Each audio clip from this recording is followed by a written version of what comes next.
ஹாரிஸ் ஜெயராஜ் அவர்களது அப்பா ஜெயக்குமார் அவர்கள் வந்திருக்கிறார். அவர் தான் எதிர்ப்பான அணிக்கு சப்போர்ட்டாக தான் இருக்கிறாங்க.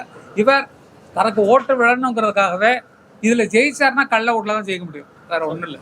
ஆனால் கள்ள ஓட்ட ஆட்களை கொண்டு வந்து மெம்பராக சேர்க்கக்கூடிய அதிகாரம் இங்கே இல்லை. ஒருத்தர் மியூசிஷியனாக இருந்தால் நேரடியாக பார்த்துட்டு தான் நாங்கள் வந்து பல ரெக்கார்டிங்களை பார்த்ததுக்கு பின்னால் தான் மெம்பர்ஷிப்புக்கு இடம் கொடுப்போம். அந்த மாதிரி பல வேலைகளை, பல திருட்டு வேலைகளை செய்து கொண்டிருக்கிறார் தினா அவர்கள். அதற்கு எதிர்ப்பதற்காக தான் நாங்கள்லாம் இதெல்லாம் இந்த கூட்டத்தில் கூட்டியிருக்கோம். இது தலைவராக மற்ற வாங்க பிரபாகர் அவர்களே உங்களுக்கு தெரியும். அவர் அண்ணனுடைய வலது கை, இளையராஜா அவர்களது வலது கை. அது போல வலது கைன்னா இப்ப பார்த்து இப்படின்னாலே வலது கை தானே, இது இடது கை வலது கை அப்படிதான். இப்படி போட்டால ஆமா எல்லாம் இணைந்த கை, நம்ம இணைந்த கை.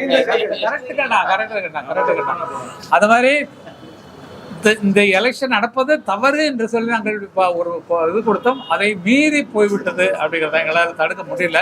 அவர் இருக்கக்கூடியதெல்லாம் போட்டு எங்கெங்க, அதாவது லேபர் மினிஸ்டரை பார்த்து நாங்கள் பேசுகிறோம், நானும் மனோ அவரும் பேசணும், நாங்கள்லாம் போய் பேசினோம். அவர் நாங்கள் உங்களுக்கு பண்ணித்தரோம் அப்படின்ற மாதிரி சொன்னார். லேபர் கமிஷனரை போய் பார்த்தோம், அவங்களும் நமக்கு சாதகமாக பண்ணித்தரேன் சொல்கிறாங்க. இது ராங்குங்க, அப்படி 4 வருஷத்துக்கு மேலே சட்டப்படி யூனியன் ரூல் படி அவர் நிற்கக்கூடாதுங்கிறது உண்மைதான் அப்படின்னாங்க. அது என்னவோ தெரியல, என்ன மாயமோ தெரியல, என்ன ஆச்சோ தெரியல.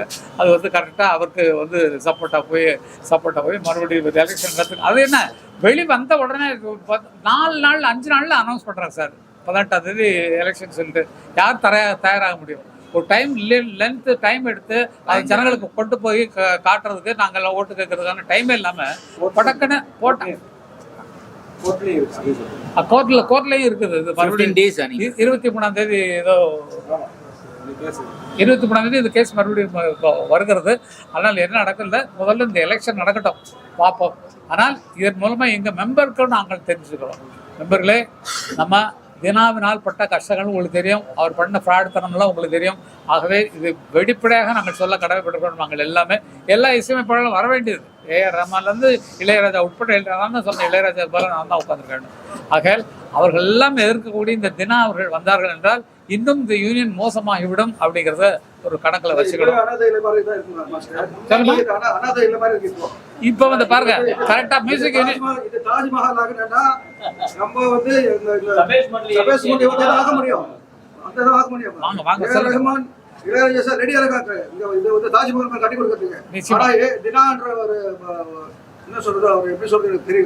இல்ல. ஒன்றே வந்து இளையராஜா அவர்கள் இந்த கட்டடத்தை புதுப்பித்து தரேன் என்று சொன்னது தெரியும். அது உண்மை, இன்றைக்கு வரைக்கும் இப்போது வரைக்கும் உண்மை. ஆனால் இப்போது நாளைய நிகழ்ச்சியை பார்த்துவிட்டு அதற்கப்புறம் தான் முடிவு பண்ணப்படும்.